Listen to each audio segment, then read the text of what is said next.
Assalamu alaikum. Here I am your science teacher Asma. Today I will give you the lecture 2 of week 4.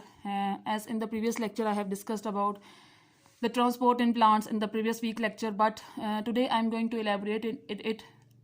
Transport in plants, roots and stems are plant organs which contain the transport system of a plant.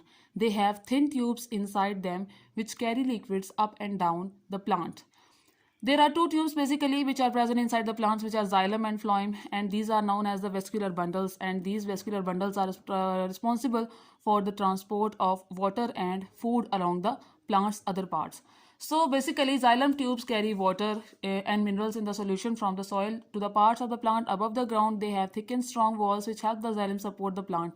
Xylem is a dead tissue in plants such as trees. New xylem. Xylem is made each year, forming rings in the trunk. Xylem is a wood. So what is the function of xylem and xylem tube, and how it looks like, and what is the structure formation of xylem? Basically xylem is going to transport water to the parts of the plant. Xylem takes in water from the roots and it transports this water to the stems, leaves and shoots and buds and every part of the plant. Same in the case of phloem. Phloem tubes are made from the living cells, joined end to end. They carry sugar solution from the leaves where it is made during photosynthesis to every part of the plant. There are holes at the end of each phloem cell so sugar solution can pass through. Sugar solution can go both up and down a phloem tube at the same time. Xylem and phloem tubes are bundled together.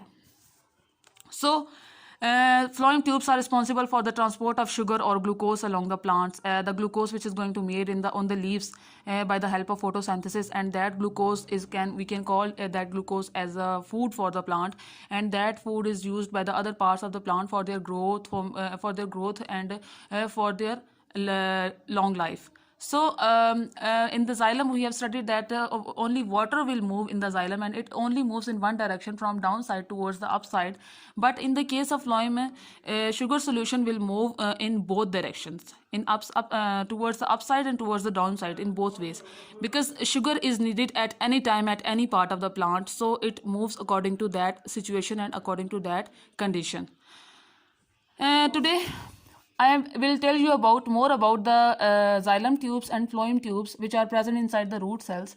Water and minerals move up the xylem tubes to the stem. Sugar from the leaves move down to the phloem tubes. The sugar is used by the cells of the roots in respiration. Roots hairs give a big surface area to take in water and minerals from the soil. Growing cells at the root tip. The growing root tip is protected by a root tip. So there is a structure of root cells which is going to explain you in a very well way about the presence of xylem tubes, that in which way they are present inside the root cells, and phloem tubes how they are located in the root cells, and how they are responsible for the transport of food and water. Thank you so much.